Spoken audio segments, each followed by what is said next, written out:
US President Joe Biden says it's looking tough for a temporary ceasefire agreement in Gaza by the start of Ramadan on Sunday.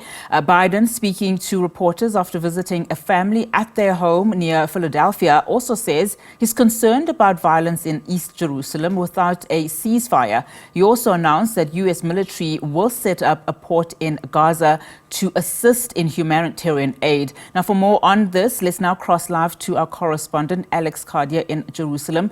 Alex, thank you so much for your time. As we unpack, what Biden has said, and of course, we've been speaking to aid agencies too, very concerned about developments happening in Gaza, particularly as it relates to this artificial port, saying that it will not work if there is no ceasefire. Just give us some more details about how this artificial port might work. Well, it's certainly been criticized, as you rightly said, by Doctors Without Borders. They've called it a distraction from the real problem, which is what they described as Israel's disproportionate military operation in Gaza. But the logistics of it are still not officially confirmed by the United States. But we know that two things are working in parallel. On the one hand, you have the European Union coordinating that shipping corridor, that shipping lane from Cyprus, that hub of operations in Cyprus, in which you can funnel all aid that could go to Gaza through the port of Larnaca. And then you have the United States building that temporary dock, that temporary pier off the coast of Gaza, saying, however, that no boots will be on the ground, no US troops will be on the ground in Gaza. 1,000 of them will be used to construct this port. It will take about 60 days.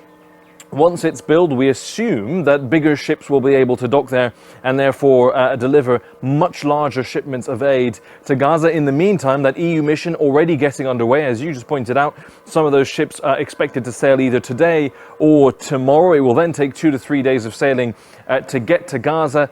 Without that artificial port, the question remains exactly how they'll be able to unload that much needed food, much needed aid, as we've heard, particularly from the UN this week, that about 500,000 people in Gaza are on the verge of famine. And of course, Biden also saying that he is concerned that, those talks with the hopes of having a ceasefire be realized, have stalled. I mean, it is a couple of hours away from Ramadan. How likely is a ceasefire deal at this point?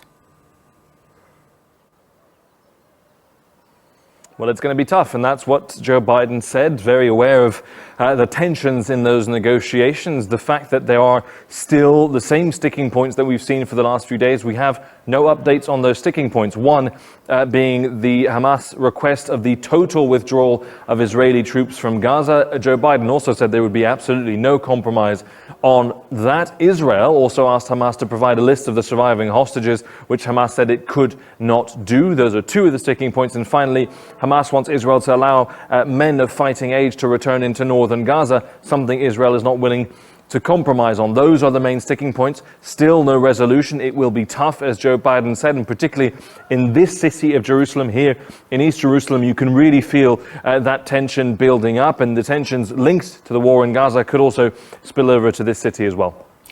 Alex, I mean, of course, we've seen a number of shifts in terms of how the world has treated this particular war.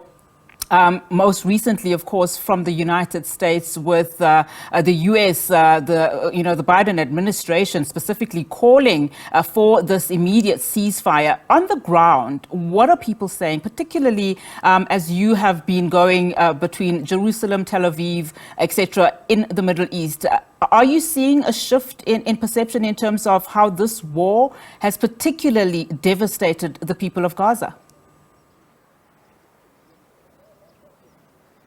Well, there's certainly a disconnect, I think, from the perspective of perhaps a big majority of the world in the way that Israelis perceive this war. We've seen just in the last few days some Israeli settlers who would be considered slightly on the more extreme end of the political spectrum, blocking aid convoys from entering Gaza through the road checkpoints. They say that any aid going into Gaza would only strengthen Hamas and therefore enable the group to commit more atrocities against Israelis. That is the mentality of some Israelis, to give you a sense of how, for them, a ceasefire is just something that will put this country more at risk. That is one perspective, but certainly you sense there is a real sympathy, or there's a real solidarity with the people of Gaza. Seeing that suffering has concentrated the pressure on Israel to do more. And we've seen, as you mentioned it, a real shift in the US position over the last few days, over a week now since that aid convoy, that crucial moment where more than 100 people trying to get food were killed, trying to access that aid convoy. That was a real moment of shift for US policy, a shift in tone by the US administration. So on the one hand, you have Israelis who feel that this war is justified and is fair because of the atrocities committed on October 7th. On the other hand, you have the international community calling for more aid for Gaza and an immediate ceasefire.